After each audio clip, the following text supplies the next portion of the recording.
चक्रवर्ती, आप बंगाल की नब्ज को जानते हैं। ममता बनर्जी के खिलाफ वाकई गुस्सा है, और इतना गुस्सा है कि जो देश के प्रधानमंत्री कह रहे हैं कि पलटानो दरकार है, ये गुस्सा दिखता है जमीन पर ममता बनर्जी के खिलाफ।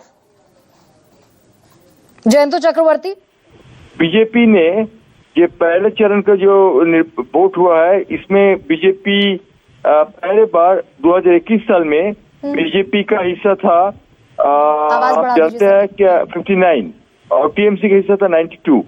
लेकिन इस बार ये पलट जाएंगे, बीजेपी का हिस्सा हो जाएगा 75 और टीएमसी का 90, कुछ कम से उनसे होगा।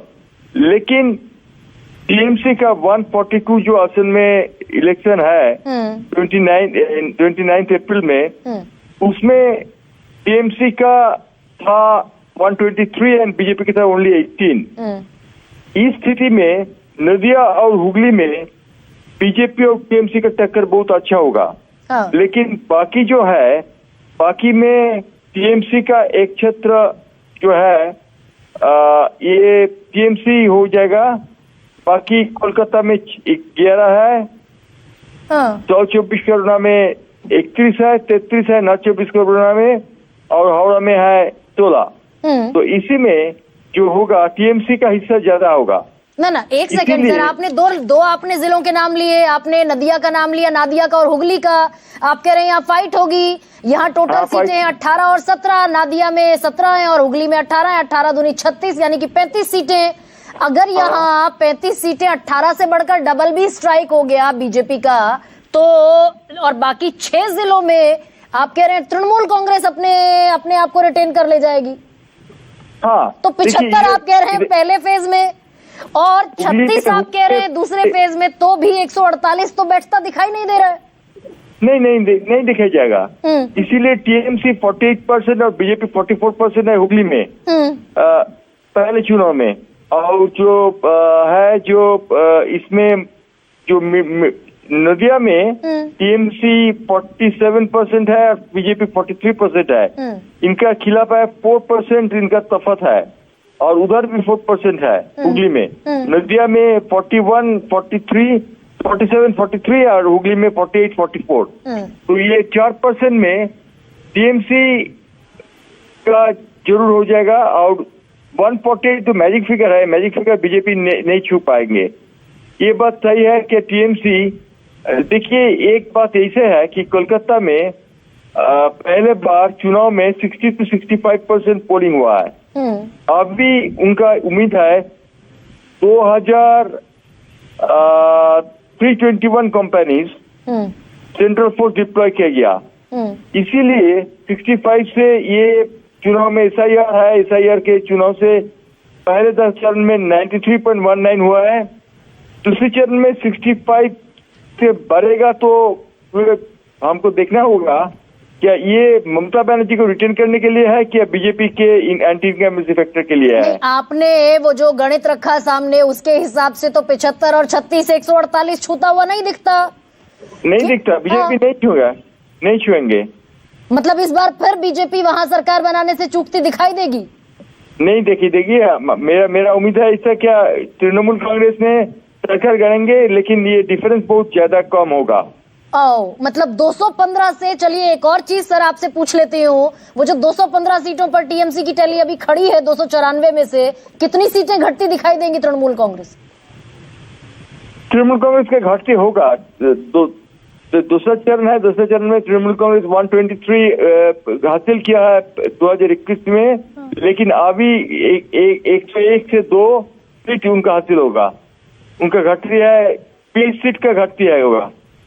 अच्छा, अब ऐसे में विजय विद्रोही, ये जयंत भट्टाचार्य कह रहे हैं कि भाई, जयंत चक्रवर्ती कह रहे हैं कि 148 तो छूती हुई नहीं दिख रही बीजेपी। देखिए वो जमीन पर है, वो बेहतर जानते हैं। बीजेपी अच्छा लड़ रही है, लेकिन 5 साल और चाहिए मुझे लगता है उनको सत्ता में आने के लिए। और महिला वोटरों पे मुझे सिर्फ 2 बातें कहनी है। एक तो बीजेपी आउट ऑफ बॉक्स कोई आइडिया लेकर नहीं आई, बस डबल कर देंगे। ममता जितना देती है डबल कर देंगे। अब आप एक विजुअल कल्पना कीजिए, दिल्ली में काम करने वाली बंगाल की एक महिला बंगाल पहुंचती है, और उसकी पड़ोसन कहती है कि बीजेपी 3,000 देगी, ममता तो 1,500 दे रही है, तो वो दिल्ली में काम करने वाली बंगाल की महिला क्या कहेगी कि भाई रेखा गुप्ता ने भी यही कहा था, रेखा गुप्ता ने भी यही कहा था, अभी तक एक पैसा नहीं मिला है। नहीं, देश के प्रधानमंत्री ने कहा था भाई, बहना में डबल करने की बात थी, एक पैसा नहीं मिला है। सर, देश के प्रधानमंत्री ने कहा था 8 मार्च महिला दिवस को अपना अकाउंट चेक कर ले, पैसा पहुंच जाएगा।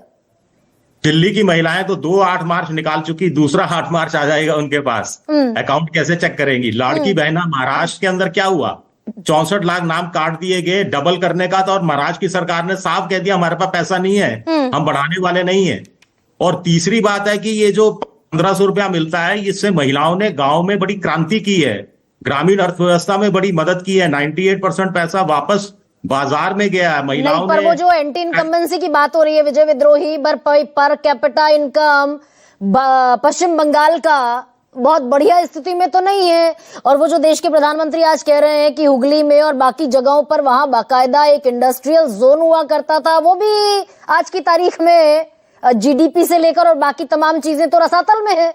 ये मुद्दे तो है ना ममता बनर्जी के खिलाफ। लेकिन बीजेपी के तर्क में टीएमसी के लोगों का कहना है कि एमएसएमई सेक्टर ज्यादा पनपा है, छोटे उद्योग बड़ी तेजी से आए हैं, एक चीज, और दूसरा एंटी इनकम्बेंसी को ओवरलैप करने के लिए ये महिला वाली स्कीम है, युवाओं को 84 लाख महिलाओं को युवाओं को जोड़ा गया है बेरोजगारी भत्ते से। ममता बनर्जी ने एक सीमेंट लगाने की कोशिश की।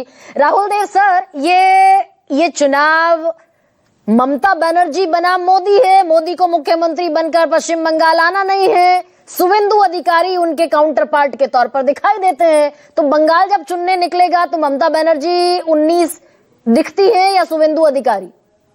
बहुत सामान्य सा प्रश्न है, हालांकि सामान्य है, और मैं समझता हूँ कि इसका उत्तर भी बहुत सामान्य होगा। शायद बंगाल का कोई बच्चा भी बता देगा दोनों में उसके लिए ज्यादा अहम कौन है, ज्यादा वजनदार कौन है, और ज्यादा उसके करीब कौन है। और ये तो सबको मालूम ही है कि मोदी अगर बहुत पसंद भी है तो, लेकिन मोदी की जगह कौन आके बैठेगा ये अभी मालूम नहीं है। शुवेंदु अधिकारी का कद ना तो कभी था ना आज अभी है, और आगे होने की संभावना 5 साल बाद हो जाए तो बात दूसरी है, लेकिन फिलहाल तो ममता के सामने उनका कद बहुत छोटा है। तो हम इस चुनाव को कैसे प्रेडिक्ट करें सर? मैं समझता हूँ कि हमारे सभी दोस्तों ने जो बातें कही हैं, उनका निष्कर्ष तो यही निकल रहा है कि बीजेपी ने बहुत तो सुधार किया है अपनी स्थिति में, बहुत मजबूती से चुनाव लड़ रही है और लड़ा है उसने, लेकिन अभी वो आंकड़ा छूने में उससे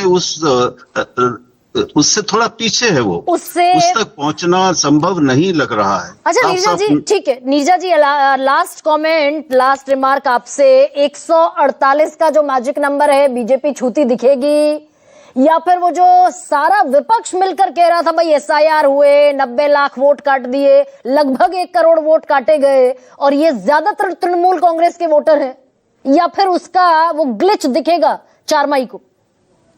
कि वही एक क्वेश्चन मार्क है, उसका कितना इम्पैक्ट होगा। अदरवाइज तो हम कह सकते थे कि टक्कर है लेकिन ममता निकाल ले जाएगी, लेकिन जो एसआईआर का फैक्टर है, एक वाइल्ड कार्ड है, उसका एक्चुअल असर क्या पड़ने वाला है मालूम नहीं। बाकी तो मुझे लगता है कि आपने फ्रीबीज की बात की, नीतीश कुमार फिनोमेनन बहुत इंटरेस्टिंग है कि क्या एक लास्ट मोमेंट में एक सिंपैथी फैक्टर भी सामने आएगा। जैसे बिहार का चुनाव एक सिंपैथी चुनाव था नीतीश के प्रति, एक ट्रिब्यूट की तरह था कि अब आगे वो नहीं आने वाले हैं, इनका स्वास्थ्य ठीक नहीं है, 20 साल से हमारे लिए ये किया है, ये आखिरी बार है, इनको वोट दो और जम के दो, उस तरह की भावना सामने आई थी। क्या ममता बनर्जी के बारे में भी लास्ट में वोटर जाता है? ठीक है, ये सब गड़बड़ियां हैं, खासकर जॉब्स के बारे में उन्होंने, इसको मैम परसेंटेज में कर दीजिए ना, इसको थोड़ा सा परसेंटेज में कन्वर्ट कर दीजिए, कितने प्रतिशत बीजेपी और कितने प्रतिशत टीएमसी के जीतने के चांसेस है? देखो,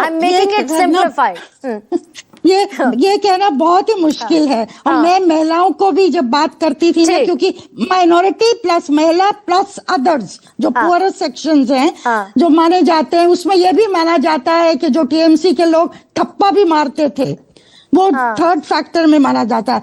इसी नोट पर मैं वाइंड अप कर रही हूँ। और आपके लिए तो विशेष शुक्रिया, राहुल जी के लिए विशेष शुक्रिया। वो ट्रैवल में हैं, बैठ गए, उसके बावजूद आप अनवेल थी, उसके बावजूद आपने स्वीकार किया आज के डिबेट में जुड़ना। आप दोनों के लिए तो special thank you, and thank you for all of them also. सबसे बड़ा सवाल में इतना है।